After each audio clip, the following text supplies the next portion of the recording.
conductos de sección variable. Bueno, en la clase pasada hemos visto que los procesos de descubrimiento son los procesos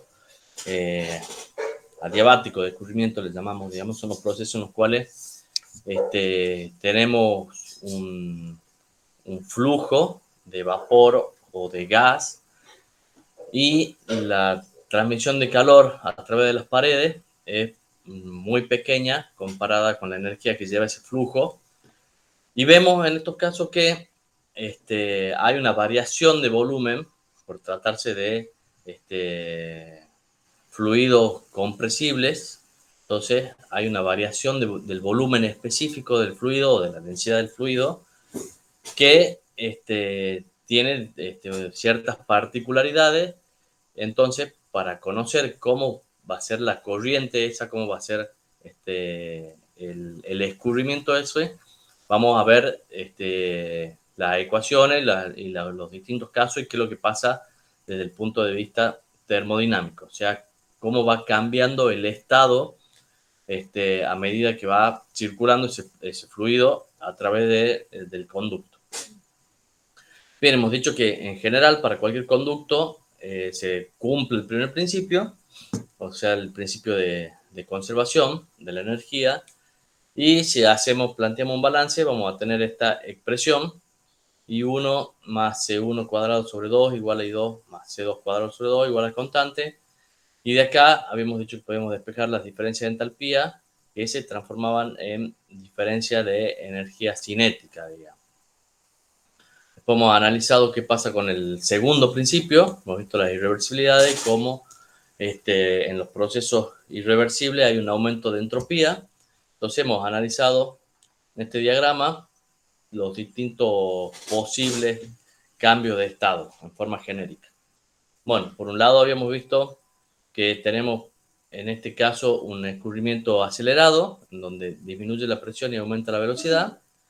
Y en este otro caso, para acá, tenemos un escurrimiento decelerado, donde disminuye la velocidad, pero aumenta la presión. Son los dos casos en los que tenemos un efecto útil, digamos. En este otro caso, es un caso que en general no se lo quiere, digamos, es transformar la energía en rozamiento, digamos.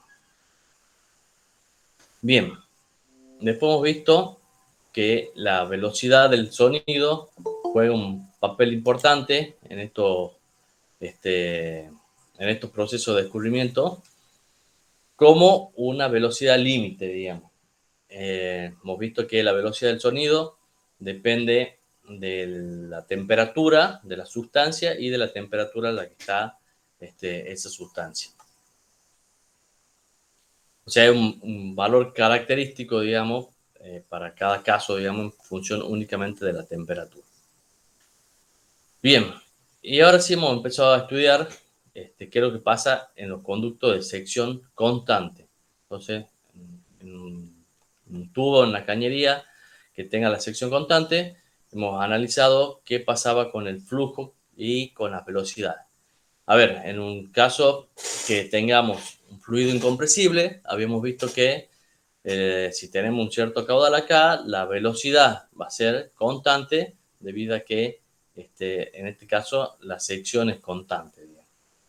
En el caso de tener un fluido incompresible, sucedía eso de la velocidad constante. Ahora, si tenemos un fluido compresible, como un gas o un vapor, va a haber un cambio de densidad del gas a medida que va evolucionando en el escurrimiento, va sufriendo un cambio de estado y con ese cambio de estado cambia el volumen específico, por lo tanto cambia la densidad, digamos. Entonces pueden haber diferencias de velocidades en ese caso, a pesar de que el tubo de sección constante. Entonces hemos analizado a partir de esta ecuación, podemos despejar la velocidad, hemos visto la ecuación de Fano, donde hemos particularizado para distintas densidades de flujo, m punto sobre f, y hemos visto cómo se comportaba el cambio de estado para esas distintas densidades de flujo. Fíjense, partiendo de un estado inicial con una velocidad relativamente chica, veíamos que en función de la densidad del flujo teníamos distintas transformaciones y que en todos los casos llegaba a un punto tangente vertical acá, que si analizamos en ese punto se dan las condiciones de la velocidad del sonido. Y ahí es donde decíamos que la velocidad del sonido juega un papel límite, digamos, en esto del descubrimiento. Bien, por otro lado, bueno, y vemos que en el tubo de sección constante no podemos superar esa velocidad del sonido. Bien, por otro lado, veíamos que en un tubo de sección constante, si empezamos con la velocidad supersónica, el descubrimiento va a ir evolucionando de manera que la velocidad va a ir disminuyendo hasta llegar a la velocidad del sonido. Bien, en ese caso, bueno, va a ir teniendo esa forma, digamos, la transformación, el cambio de estado, y en este punto de nuevo llegamos a una tangente vertical acá, donde me indica que no podría volver hacia atrás, pero hemos visto que en algunos casos se da el choque de compresión recto, que es en una determinada superficie, o sea, en un plano perpendicular al eje de este conducto. En ese mismo plano se produce un choque de compresión recto, que es un salto brusco de la presión y una disminución brusca de la velocidad. Bien, hemos analizado las condiciones en las cuales se produce ese choque de compresión y hemos dicho que eso se da cuando las curvas de Rayleigh y de Fano se chocan en dos puntos. En ese caso, fíjense, acá tocan el punto X y en el punto Y y hay un aumento de entropía. De ahí hemos visto que el choque de compresión se da únicamente desde la velocidad supersónica a la velocidad subsónica. En el caso opuesto no se puede porque disminuiría la entropía en un sistema adiabático, lo cual físicamente es imposible. Bueno, y ahora entrando un poquito en lo que son los tubos de sección variable, vamos a ver cómo hacemos para diseñar la forma del tubo para obtener el efecto que nosotros queramos. Bueno, forma genérica, tenemos acá un conducto de sección variable, vamos a tener una sección de entrada y una sección de salida, y bueno, acá vamos a tener sucesivas secciones intermedias, y que es lo que en algún caso queremos conocer, digamos. Bien, esto va a entrar con una cierta velocidad, presión y temperatura, y va a salir con otra velocidad, presión y temperatura. Vamos a suponer en este caso que están a igual altura, para simplificar, pero en general esa diferencia de altura no tiene mucha importancia en la práctica, teniendo en cuenta la magnitud de estos flujos, o sea, de las energías que fluyen acá, comparado con la energía potencial. Esa energía potencial en general es despreciable. Bien, si hacemos el balance de energía, vamos a tener I1 más C1 cuadrado sobre 2 igual a I2 más C2 cuadrado sobre 2. Si lo expresamos en forma diferencial, o sea, lo acomodamos y lo expresamos en forma diferencial, podemos tener menos de I igual a la diferencial de C cuadrado sobre 2. Bueno, del primer principio para el sistema abierto, ustedes conocen que dQ es igual a DI menos B de P. Y de ahí, fíjense que tenemos de I. Podemos despejar de I y reemplazarlo acá. Bueno, despejamos de I. En este caso tenemos un sistema adiabático, por lo tanto dQ es igual a 0. Y nos va a quedar DI igual a B de P. Entonces lo reemplazamos acá y vamos a tener menos B de P igual a la diferencial de C cuadrado sobre 2.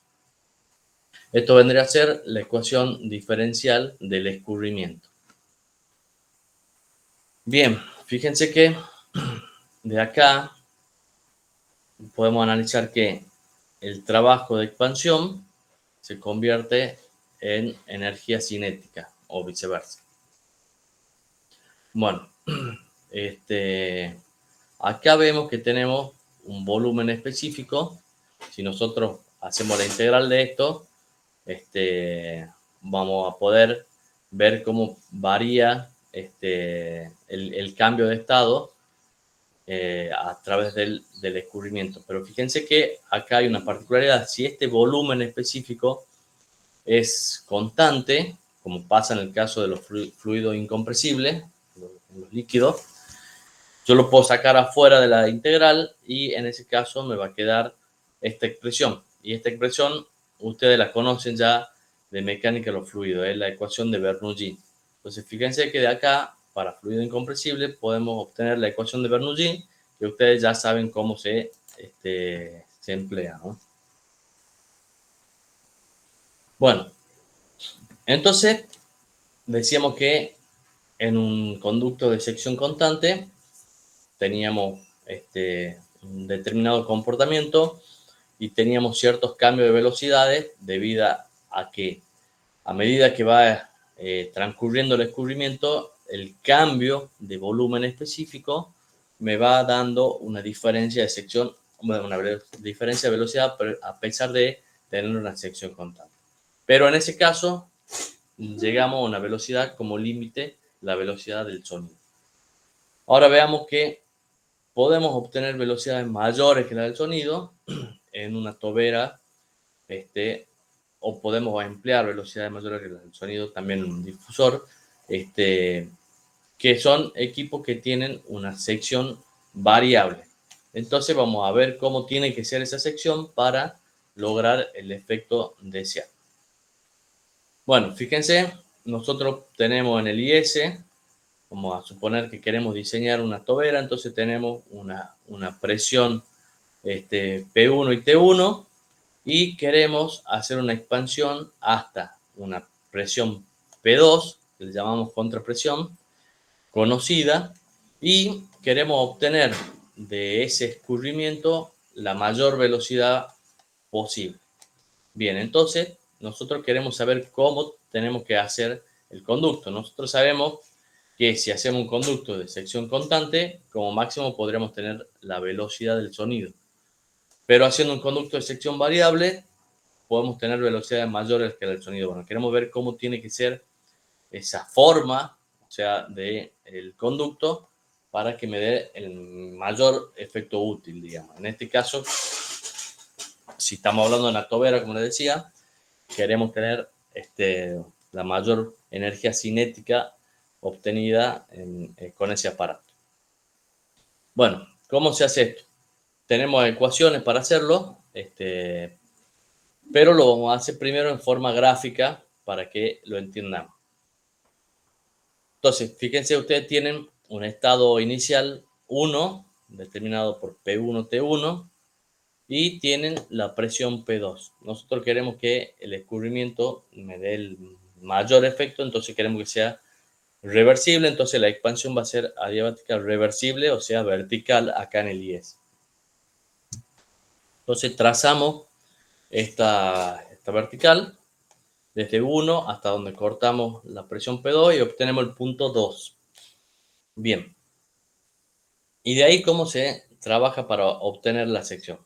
Bueno, vamos a subdividir este salto de entalpía grande, I1 menos I2, lo vamos a subdividir en pequeños saltos de entalpía, o sea, en saltos de entalpía intermedio. Entonces acá vamos a tener un punto A, B, C, D, X,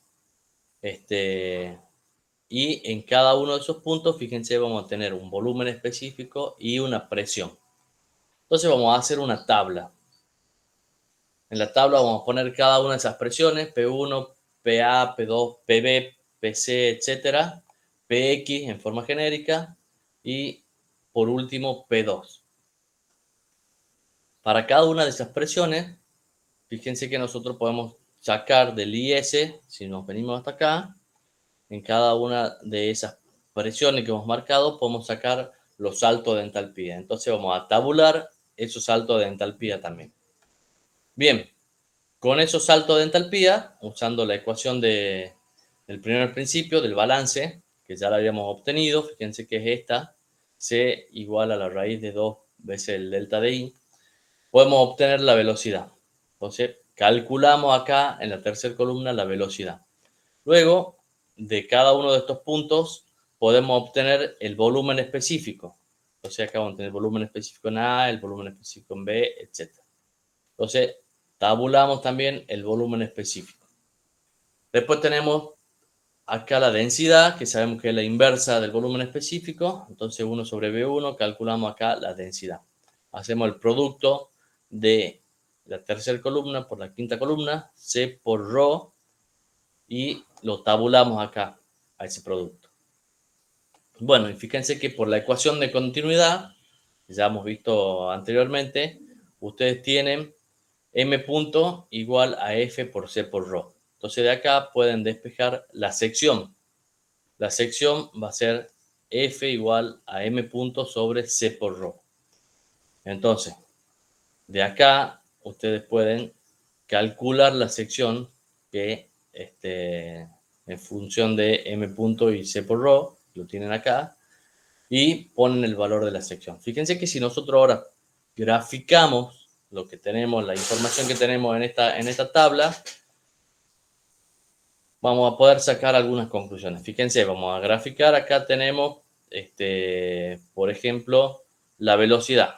Si graficamos la velocidad, fíjense que esto está puesto al lado acá a propósito. Para este punto 1 tengo acá una velocidad 0. Para los distintos puntos acá intermedios puedo ir calculando la velocidad. Y fíjense que me daría una curva así como esta que está aquí. Bueno, fíjense que esta curva tiene un punto de inflexión. Acá viene siendo decreciente, digamos, y acá pasa a ser creciente. Entonces acá tengo un punto de inflexión. Ese punto de inflexión coincide, fíjense, si yo proyecto acá, coincide con la presión crítica, y en ese lugar se da la velocidad del sonido. O si quieren al revés, digamos, ese punto, ahí donde tiene el quiebre, en ese punto se da, esa es la velocidad del sonido ahí, digamos. Y eso concuerda, digamos, con la presión crítica. Bien, fíjense que la densidad, si nosotros graficamos, tiene esta forma, es siempre creciente, digamos.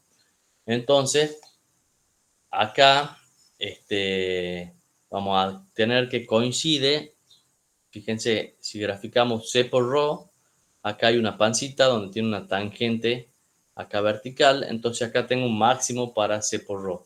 Entonces, fíjense, ahí también nos damos cuenta que tengo la velocidad del sonido, en este caso, coincide con la presión crítica. Bueno, y ahora multiplicamos m punto por 1 sobre C por ρ, o sea, tendríamos la inversa de C por ρ, digamos. M punto es constante, entonces sería una constante sobre C por ρ. Fíjense que entonces la sección va a tener la inversa de esta forma, digamos. Entonces esto es C por ρ, la sección va a ser esta que está acá. Entonces fíjense que aquí, donde tengo velocidad 0, en la entrada de la tobera, ¿qué superficie necesito? Si C por ρ es 0 acá, ¿qué superficie necesito a la entrada de la tobera? ¿Qué opinan?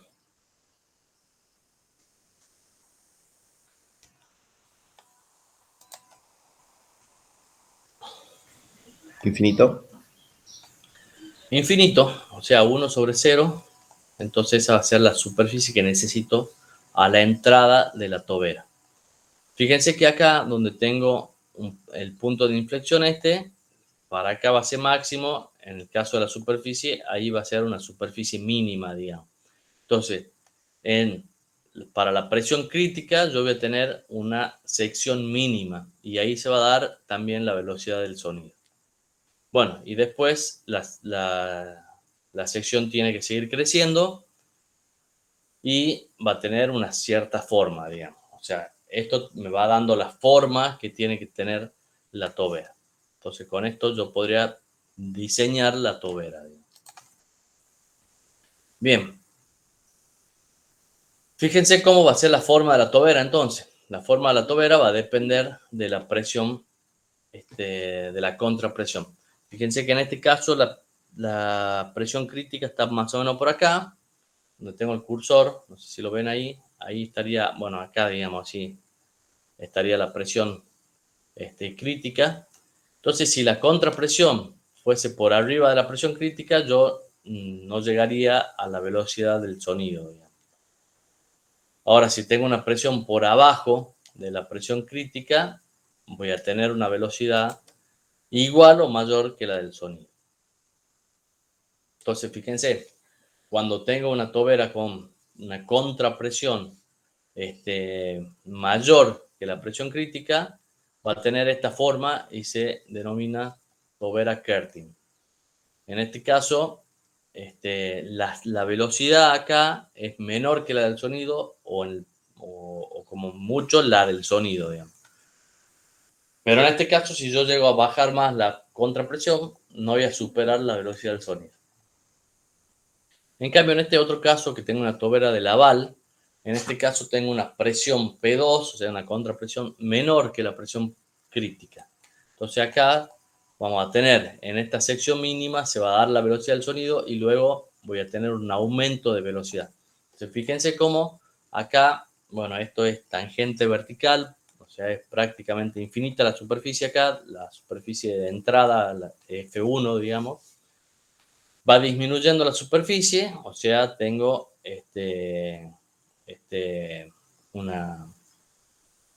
una sección convergente y luego de este punto tengo que va aumentando la superficie, o sea, tengo una sección divergente. Entonces, para la tobera tengo una sección convergente y luego divergente en este caso. Bueno, fíjense que de acá podemos sacar mucha información para ver cómo es la forma de la superficie, hasta lo podemos graficar usando un diagrama, haciendo en forma gráfica, sacando los valores, podríamos obtener la superficie. Pero vamos a ver el método analítico porque también nos va a dar ciertas herramientas que la vamos a necesitar en ciertos casos. Bueno, fíjense. Ingeniero, disculpe. Sí. ¿Cómo sería tener una sección infinita en la vida real? ¿Cómo estaría representado, digamos? Y Así me no, entiendo. no va a tener nunca una sección infinita, digamos. Pero fíjate que acá, si esto se va, o sea, es un plano, digamos, acá, es como si fuese una sección infinita. Por eso acá termina así, tangente vertical en esta parte. Pero no, la sección no va a ser infinita. Obviamente que en la práctica no puede ser infinita, digamos. Sería como mucho más grande que lo que sigue, digamos, a Claro, comparación. pero fíjate que acá no va a tener, o sea, por un lado, no va a tener una velocidad cero, o sea, que la sección acá sea infinita, significa que la velocidad tendría que ser cero. Pero hemos dicho que eso es como una idealización, digamos, porque no va a haber flujo si no tengo velocidad. Entonces, en la práctica, acá va a tener una pequeña velocidad de entrada y la sección va a ser más chica, no va a ser infinita. Bien, gracias. Bueno, habíamos visto la ecuación diferencial del escurrimiento, que es dc cuadrado sobre 2 igual a menos b de p. Entonces de acá podemos integrar considerando C1 igual a 0 y vamos a obtener esta expresión. Capa sobre capa menos 1 por P1 B1 por 1 menos P sobre P1 la capa menos 1 sobre capa. Fíjense que esta parte de acá es una constante. O sea, tengo capa y tengo el estado inicial. Esto es una constante. Bueno, de acá podemos despejar C, vamos a tener esa expresión y podemos reemplazar en la ecuación de continuidad. Nos va a dar esto que está acá, m punto igual a f sobre el volumen específico por la raíz de esto que decíamos recién. Bien, si nosotros, como sabemos que es un escurrimiento adiabático, hacemos valer la ecuación de la adiabática, vamos a poder despejar de acá el volumen específico en función de B1, digamos, y lo podemos reemplazar en esta expresión. Entonces, fíjense que nos va a quedar m punto igual a la sección. Acá hemos reemplazado el volumen específico, hemos reordenado. Entonces me queda m punto igual a la sección por la raíz de esto que es una constante y por la raíz de esto que depende de P sobre P1. P1, bueno, es la presión inicial, digamos, pero está expresado así P sobre P1 para que matemáticamente sea más fácil de expresarlo, y ya vamos a ver que esto también me sirve para simplificar los cálculos, porque nosotros vamos a calcular en función de la presión que tenemos en el estado 1. Entonces, esta expresión me queda m punto igual a f por una constante por esto que es una función de p que le llamamos ahora una nueva función phi, psi, la letra y psi, y se denomina función de corriente. Ya vamos a ver que analizando esta función de corriente vamos a poder sacar mucha información. Entonces, fíjense, esto me queda m punto por f por una constante por psi, y que eso va a ser igual a constante, o sea, m punto hemos dicho que era constante. Si nosotros derivamos, igualamos a cero esta función psi, vamos a obtener un máximo, ¿no es cierto? Entonces, lo que vamos a obtener es el valor de psi cuando se hace máximo en función de, si igualamos esto a cero, vamos a obtener el valor que hace que la función psi sea máximo, o sea, el valor de p sobre p1 que hace que psi sea máximo. Bien, entonces veamos que en ese caso vamos a tener, como esto es constante, vamos a tener que psi se hace máximo cuando la sección es mínima. Fíjense acá, en esta ecuación, como esto es constante, bueno, esto es constante, si es máximo, el f tiene que ser mínimo, digamos. ¿Y qué es lo que pasaba en ese caso? Cuando el f era mínimo, fíjense acá, ¿qué es lo que teníamos en esta zona, en la sección mínima? ¿Qué es lo que pasa ahí en la sección mínima? Que lo podíamos ver acá también. Acá teníamos en este punto, coincide la sección mínima con la presión crítica. ¿Y qué pasaba ahí con la velocidad?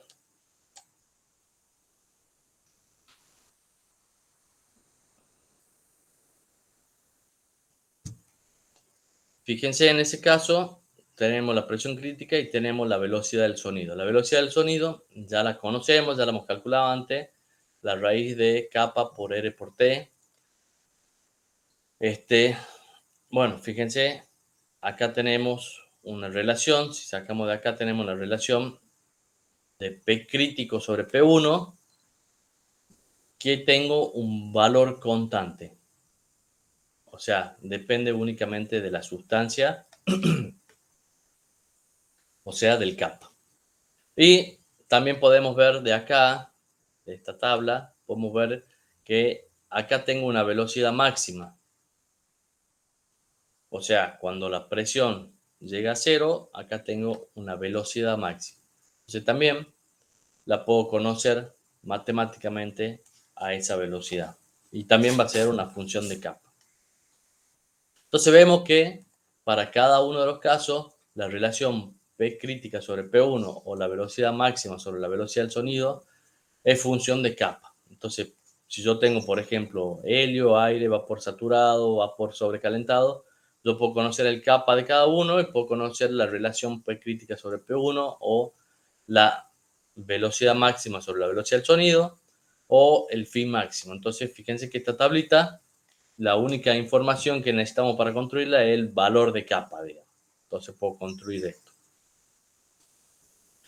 Bien, y esto me da, en particular, P crítica sobre P1, me da una información muy importante que la van a usar en el práctico. Ustedes cuando van a diseñar, van a usar este valor para saber la relación que hay entre la presión crítica y la P1 y ver si la contrapresión está por arriba o por abajo de este valor. Bueno, fíjense, si nosotros graficamos la curva de phi en función de P sobre P1, vamos a tener curva de esta forma. Para cada capa vamos a tener una curva así. Entonces, para este capa tengo esta curva. Si tengo un capa distinto, tendré una curva con la misma forma, pero que vaya un poquito más abajo, por ejemplo, o que vaya un poquito más arriba, así, digamos. Bien, entonces siempre va a partir del 0 hasta 1. O sea, es una fracción P sobre P, digamos, P sobre P1. Bien, entonces fíjense que de acá ustedes saben que para el valor máximo de la función de corriente tienen la presión crítica. Entonces esto es P crítico sobre P1. Por otro lado, saben que acá tenemos el caudal es igual a F por una constante por sí, o sea, el caudal es una constante, esta constante la podemos sacar para acá, entonces vamos a tener que F por sí es constante. Bien, fíjense, si nosotros analizamos desde 0 hasta 1 o desde 1 hasta 0, si vamos en un sentido o en otro, podemos ver cómo varía la sección. O sea, fíjense que la sección es m punto sobre una constante por sí, que es lo que le decía recién, una nueva constante sobre sí. Entonces, a medida que vaya variando esta función de corriente, nosotros vamos a ir viendo cómo varía la sección. Entonces, si vamos desde 1 hasta la presión P crítica sobre P1, vamos a ver cómo tenemos una tobera primero convergente y luego divergente. Y si vamos de 0 hasta 1, al revés, tenemos un difusor con las mismas características, digamos. O sea, depende en el sentido que vayamos, vamos a tener una tobera o un difusor y podemos conocer la forma de la sección.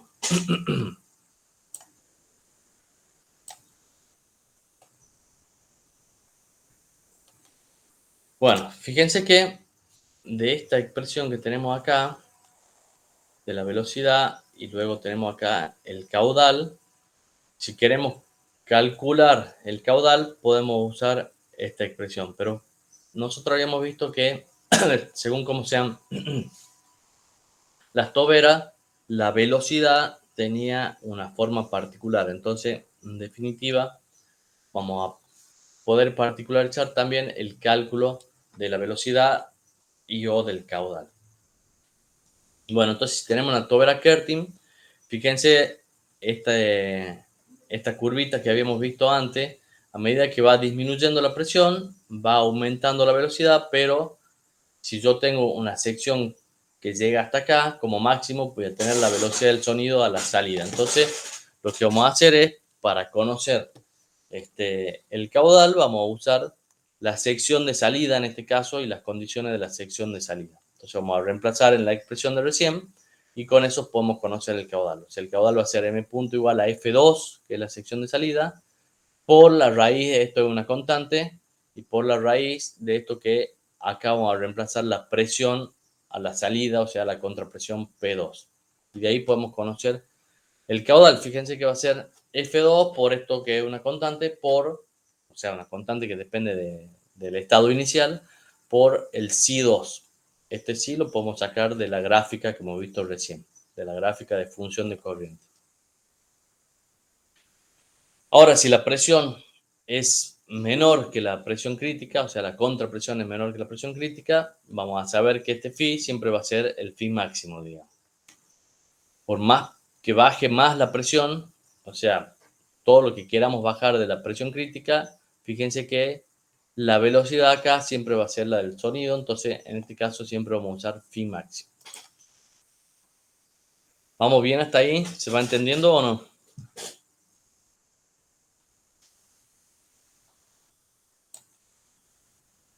Bueno, en el caso de que tengamos una tobera supercrítica,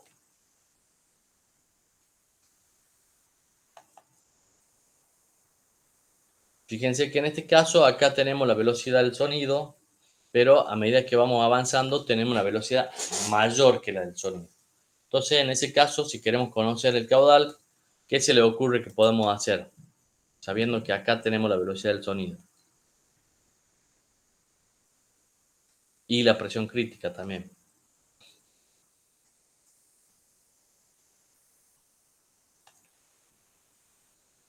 Bueno, entonces, en el caso que tengamos una una tubería supercrítica o una tubería de Laval, vamos a usar la ecuación 1, pero vamos a tener en cuenta que en la sección mínima se da la presión crítica y la velocidad del sonido, que ya las conocemos.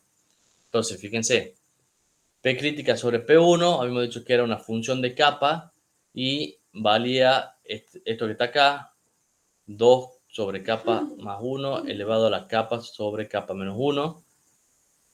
Es función, fíjense, únicamente de capa. Entonces podemos reemplazar eso en esta expresión de acá, que ya lo conocemos. Y bueno, y la velocidad, hemos dicho que es la velocidad del sonido, que también la conocíamos, y de ahí podemos calcular con la ecuación de continuidad el caudal. El caudal era F, que lo estamos haciendo en la sección mínima, sobre el volumen específico crítico por la velocidad del sonido. Bueno, pero ¿cuánto vale el volumen crítico? Bueno, lo podemos sacar de la ecuación de la diabática. Entonces, tenemos P1, B1 a la capa, igual a P2, B2 a la capa. De acá tenemos P crítica sobre P1 igual a 2 sobre capa más 1 elevado a la capa menos 1. Y de ahí vamos a tener el volumen crítico. Bueno, acá dice 2, pero es el volumen crítico, ¿no? Es P crítico, B crítico a la capa. Entonces, de acá reemplazamos y vamos a obtener el volumen crítico. ¿Se entiende lo que estoy diciendo? Acá en vez de P2 es P crítico. Y en vez de B2, B crítico. Bueno, y de ahí tenemos una expresión para conocer el caudal en el caso que tengamos una tobera de Laval. Fíjense, vamos a usar la sección mínima y tenemos los datos del estado inicial y del kappa, obviamente.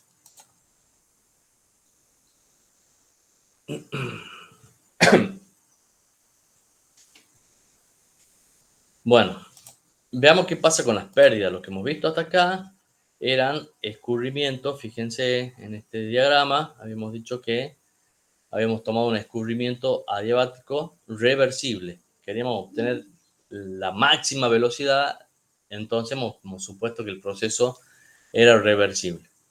Pero en la práctica hay irreversibilidades. Bueno, veamos entonces qué es lo que pasa con las irreversibilidades. Fíjense entonces en las toberas, generalmente hasta la velocidad crítica no tenemos prácticamente irreversibilidades. O sea, si bien hay irreversibilidades, no son muy importantes. Pero desde la velocidad del sonido en adelante, tenemos velocidades muy altas y tenemos pérdidas por rozamiento importantes.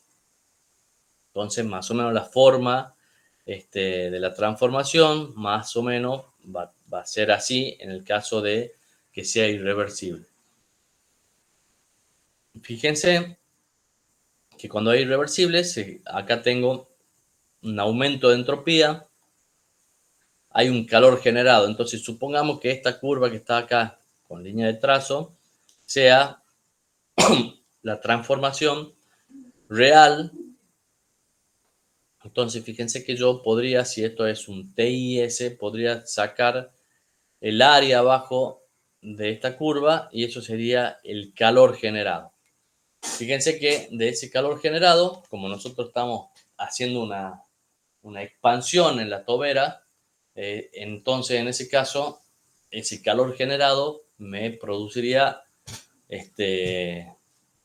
un aumento de la temperatura que va en favor de la expansión del fluido.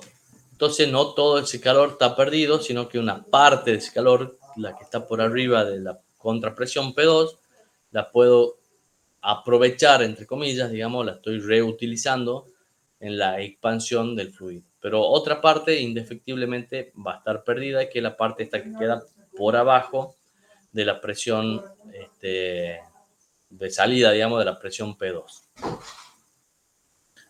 Bien, entonces fíjense que vamos a tener un escurrimiento que va a ser menor, o sea, voy a tener una menor cantidad de materia fluyendo debido a las pérdidas y también voy a tener menor velocidad final, digamos, a la salida debido a las pérdidas. Entonces, para cuantificar esas diferencias se toma un factor de corrección. En el caso del caudal es un coeficiente de escurrimiento que le llamamos alfa, y es la relación entre el caudal real y el caudal teórico, y es siempre menor que 1. Y para el caso de las velocidades, acuérdense que en el caso de una tobera planteamos el primer principio y tenemos diferencia de entalpía igual a la diferencia de energía cinética. Entonces, fíjense, acá yo voy a tener una entalpía diferente. Acá, para el caso reversible, tengo I1 y acá tengo I2. Y para la irreversible tengo I1 y acá tengo I2'. Entonces hago el balance, fíjense, tengo esa diferencia. Si yo quiero ver las diferencias de velocidades, van a ser proporcionales entonces a las diferencias que haya en las entalpías al final. Pero acá está el cuadrado. Entonces, en este caso, fíjense, si lo reemplazamos, esas diferencias de velocidades, para compensarlo, vamos a usar un phi cuadrado. Ese phi es la relación entre las velocidades reales y las velocidades ideales, digamos. La velocidad con la irreversibilidad y la velocidad del proceso reversible. Y ese phi varía entre 0,95 y 0,99. Se ven que las velocidades que obtenemos también son menores que las ideales.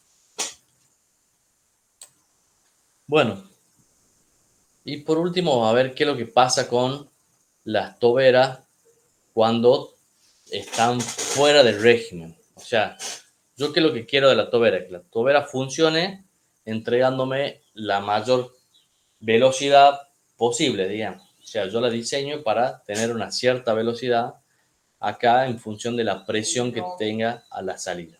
Si yo tengo una presión inicial, un estado inicial P1, T1, y voy a tener una presión final y en función de esa presión yo diseño la turbina. Si está todo bien, entonces voy a tener una transformación de esta forma, la curva esta que estoy siguiendo con el cursor de acá abajo. Voy a empezar acá en P1 y voy a tener una caída de presión, y a medida que voy teniendo la caída de presión se va generando un aumento de velocidad hasta que llego a la presión de salida, que es la presión de diseño en este caso. Fíjense, acá tengo tabuladas las presiones también. Acá tengo la presión de diseño. Entonces esto se va a ir expandiendo y va a ir aumentando la velocidad. Fíjense, en este punto tengo un quiebre. Acá tengo una curvatura en un sentido, acá tengo una curvatura en el otro sentido, o sea, es un punto de inflexión. Ahí tengo la presión crítica, digamos. Y ahí se da también la velocidad del sonido. Ahora, ¿qué pasa si esto por algún motivo no está funcionando en las condiciones en las que tiene que estar? Vamos a suponer que las condiciones de entrada se mantienen constantes, pero cambia la presión de salida, la contrapresión. Entonces, si la contrapresión es igual al diseño, este valor, fíjense, la tobera funciona perfectamente y acá salimos con la máxima velocidad sin ningún problema. Pero supongamos que la contrapresión sea esta que está acá. ¿Qué es lo que va a pasar? La tobera va a funcionar normalmente hasta que llega un momento en el que se produce un choque de compresión recto. Fíjense, acá hay un salto de la presión. La presión acá baja, pasa a una presión más alta, y luego de eso la tobera deja de comportarse como tobera y empieza a comportarse como un difusor. Fíjense, va aumentando la presión y disminuyendo la velocidad. Bien, supongamos que la contrapresión ahora es un poco más alta, esta que está acá. Entonces va a volver a suceder lo mismo, pero el choque de compresión se va a dar en una sección distinta y vamos a salir con una velocidad menor aún y una presión mayor aún. Y fíjense que en este punto que está acá, un poquito más abajo de la presión P1, si tengo la presión de salida igual a P1, o sea, la presión de entrada igual a la presión de salida, ¿qué va a pasar? Va a haber flujo ¿Qué opinan? Si la presión acá es la misma presión que acá, ¿puede haber flujo? No. No, tengo que tener una diferencia de presión para que haya flujo en el sentido de la diferencia de presión. Entonces, supongamos que acá tengo una presión un poquito más baja que la P1. Es ahí, digamos. Entonces, sí va a haber flujo. ¿Qué es lo que va a pasar? Cuando empiece a recorrer acá el fluido, empiece a recorrer la sección, acá vemos que tengo una sección convergente, va a ir aumentando la velocidad y cuando llegue acá a la sección mínima, va a aumentar lo más que pueda la velocidad y va a ir bajando la presión. Pero acá se va a dar una diferencia de presión y como no he llegado a la presión, a la velocidad del sonido, ni a la presión crítica, a partir de ahí se va a comportar como un difusor, digamos, y va a empezar a aumentar la presión y disminuir la velocidad. Entonces acá aumenta la velocidad y después disminuye. Y la presión al revés, disminuye la presión y después aumenta. Si bien esto no funciona como queremos en el caso de la tobera, pero sí funciona con un, con un beneficio, digamos. Acá, fíjense, en esta zona hemos producido una diferencia de presión, o sea, hemos producido un vacío. Entonces acá esto se comporta como lo que se conoce como un tubo de Venturi. Acá se ha generado, en esta sección mínima, se ha generado una presión negativa, digamos, o sea, un vacío parcial. Y eso sirve, por ejemplo, en un carburador para hacer que ingrese acá la nafta, por ejemplo. Entonces, fíjense, mientras que está entrando el aire, por la velocidad misma que toma acá, se produce un vacío y eso hace que entre, supongamos si yo tengo un tanquecito acá con nafta abajo y tengo un tubito conectado aquí a la sección mínima, va a succionar por ese tubito y va a hacer que se produzca una mezcla. Entonces, ese es el funcionamiento del tubo de Venturi. Lo que nos interesa acá es ver qué es lo que pasa cuando la tobera no está en las condiciones correctas de operación. Se va a producir esto que le decía, el choque de compresión recto, que en definitiva acá, ¿qué es lo que hace? Me disminuye la velocidad que estoy obteniendo y no es lo que quiero, digamos. Entonces, si yo quiero salir acá con la máxima velocidad, si tengo, por ejemplo, un choque de compresión recto, voy a salir con una velocidad menor. Y cuanto antes se produzca el choque, menor va a ser la velocidad que voy a obtener. Y mayor la contrapresión, o sea, está relacionado con la contrapresión. ¿Se entiende esto del funcionamiento de la tobera fuera del régimen?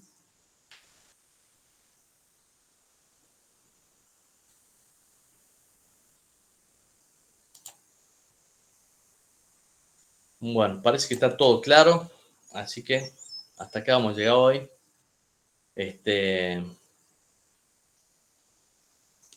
Bueno, el miércoles tienen práctico, van a ver todavía lo de combustión y después vamos a seguir con el práctico 11, que es el práctico de escurrimiento. Bueno, nos vemos el miércoles entonces. Chao, gracias. Hasta luego. Hasta luego.